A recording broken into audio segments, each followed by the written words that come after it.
ready to deep dive into collaboration, but not the surface level stuff you hear everyone toss around, but like truly valuable, or another buzzword for businesses. And get this, our main source, it's actually from Richard Branson's Virgin blog. Interesting, yeah. Branson's not just what some entrepreneur who hit it big, right? He's practically built like a whole empire on this idea of collaboration. Yeah, if he's putting emphasis on it, I bet there's something there. That's what I'm thinking. This is airlines music. Even space travel we're talking. And it all comes back to collaboration at its core. So, what's the article actually saying? It jumps right into how collaboration. It's so overused, now it's almost meaningless. Like, think about it. When was the last time you actually heard a company say, "We're against working together seriously"? Never. It's like saying you're against oxygen at this point. Right, but the author Paul Nunesdea, and this is interesting, he is a collaboration expert, and that's an actual job. He says, we've got to get back to what collaboration really means, and the example is kind of wild. Okay, now you have to tell me, what is it synchronized swimming with sharks? Close way more high stakes though, think like rival airline pilots. Wait, really? How does that even work? Okay, so picture this. You've got pilots, right, from competing airlines up in the air, all trying to navigate the same airspace. Obviously, they've got to keep everyone safe, so they have to collaborate. Even though on the ground, their companies are literally trying to, outperform each other, a really good example of how collaboration can exist in the most unexpected places. Like, it highlights that it's not always about, being best friends. It's more about working toward that shared outcome, even with totally different motivations. You know what I mean? And that shared outcome in this case is not having a mid-air collision talk about high stakes. It makes you think even in super competitive fields, there's often a ton of collaboration probably happening behind the scenes totally. And the article takes this idea even further within an analogy. I'm kind of curious what you think they compare effective collaboration to a human wave in a stadium. Okay, at first I was like, what does a wave of cheering fans have to do with, say, like a big business meeting? Yeah, it seems random, right? But think about it. Even something as like effortless as a human wave. There are still underlying rules and structure. It's like people have to be paying attention to the time, right? And respond to like each other's energy. It's about individual actions all coming together for a bigger collective result. So in a way, it's a spontaneous form of collaboration, just on a massive scale. And when it works, it's pretty amazing to see. But how do we actually take that kind of energy and coordination and translate it to more like, professional setting? That's where meetings come in, believe it or not. Like, the article makes this point that collaborative meetings, those are actually the backbone of organizations that are killing it, but not the kind of meetings you and I are probably used to. We're going way past what they call the printing age of meetings. Printing age of meetings. What is that like when we all used to pass around printed agendas? Do those even exist anymore? You laugh, but that's kind of the idea they're getting at. The article's talking about all those outdated tools and techniques we still cling to. It's like flip charts, drowning in sticky notes, and those endless slideshows beamed up on the wall. Anything that keeps people stuck in their own little world instead of really connecting, Okay, yeah, now I see where you're going with this. We've got all this amazing tech at our fingertips, but we're stuck using these old school meeting formats, and that can totally kill creativity and slow everyone down. Exactly. That's the author's whole point.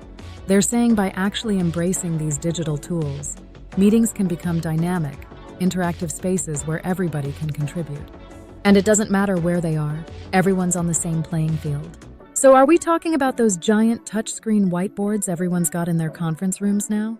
I've always wondered if those were just for show. They're part of it. Imagine a meeting where, if you're remote, you can still interact with the people in the room.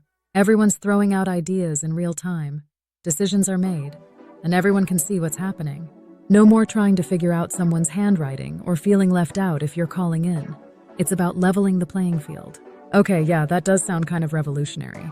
I can already feel my note-taking anxiety going down, but it can't all be about the tech, right?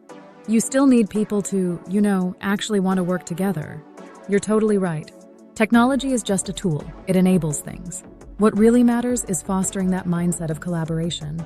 The article stresses this. They call it meeting discipline. Meeting discipline? Okay, sounds intense. Don't tell me there's homework involved. Not quite. It's not about being stiff.